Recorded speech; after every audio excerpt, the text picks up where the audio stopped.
மேலறை தியானம் ஜூன் மாதம் 28ஆம் தேதி ஞாயிற்றுக்கிழமை 2026ஆம் ஆண்டு. எழுதியிருப்பவர் ஜான் சிலியசர், அலபாமா, USA. தலைப்பு கடவுளின் புதிய சிருஷ்டி. வாசிக்க வேண்டிய வேத பகுதி 2 கொரிந்தியர் 5ஆம் அதிகாரம் 17ஆம் வசனம் தொடங்கி 19ஆம் வசனம் வரை. இன்றைய நாளுக்குரிய தியான வசனம் 2 கொரிந்தியர் 5ஆம் அதிகாரம் 17ஆம் வசனம். ஒருவன் கிறிஸ்துவுக்குள் இருந்தால் புது சிருஷ்டியாய் இருக்கிறான், பழையவைகள் ஒளிந்து போயின, எல்லாம் புதியதாயின. ஒவ்வொரு ஜனவரி மாதத்திலும் எனது திருச்சபையில் 21 நாட்கள் தினமும் காலை 6 மணி தொடக்கம் உபவாச ஜெபம் நடைபெறும்.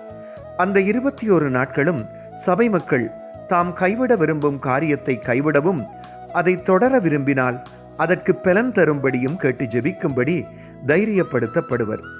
இதன் நோக்கம் கடவுளுடன் ஐக்கியப்படவும், மற்றவர்களுக்காக ஜெபிக்கவும், தனிப்பட்ட சமூக பிரச்சனைகளுக்காகவும் ஜெபிப்பதாகும்.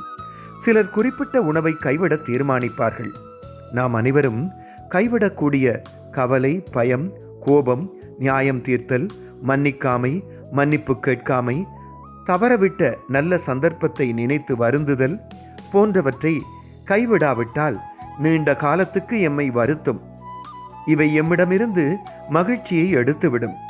கடவுளுடனான எமது உறவும் பாதிக்கப்படும். ஆனால் கடவுளுடைய உதவியுடன் நாம் அவற்றை கைவிடலாம்.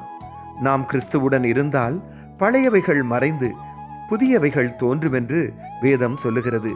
மாறாக நாங்கள் மகிழ்ச்சி, அன்பு, சமாதானம், இரக்கம், பொறுமை, நன்மை செய்தல், இச்சையடக்கம் ஆகியவற்றை நாம் எமக்குள் எடுத்துக்கொண்டால் எப்படி இருக்கும்? தினமும் நாம் ஆவியின் கனிகள் எமக்குள் இருந்து வெளிப்பட வேண்டுமென்று ஜெபிக்கலாமே. பிலிப்பியர் 4ஆம் அதிகாரம் 8ஆம் வசனத்தில் உண்மை, ஒழுக்கம், நீதி, கற்பு, அன்பு ஆகியவற்றை பற்றி சிந்திக்கும்படி பவுலடிகள் சொல்லுகிறார். நான் கிறிஸ்துவுக்குள் இருந்து நல்லதை செய்ய விரும்புகிறேன். ஜெபம். அன்பான கடவுளே, எங்களை கிறிஸ்துவுக்குள் புதிய சிருஷ்டிகளாக்கியதற்காக நன்றி சொல்லுகின்றோம். ஆமீன். இன்றைய நாளுக்குரிய சிந்தனை. கிறிஸ்துவுக்குள் நான் புதியவன். கர்த்தருடைய அன்பும் இரக்கமும் அவரது பிரசன்னமும் வழிநடத்தலும் இந்த நாளில் உங்கள் அனைவரோடும் கூட இருப்பதாக.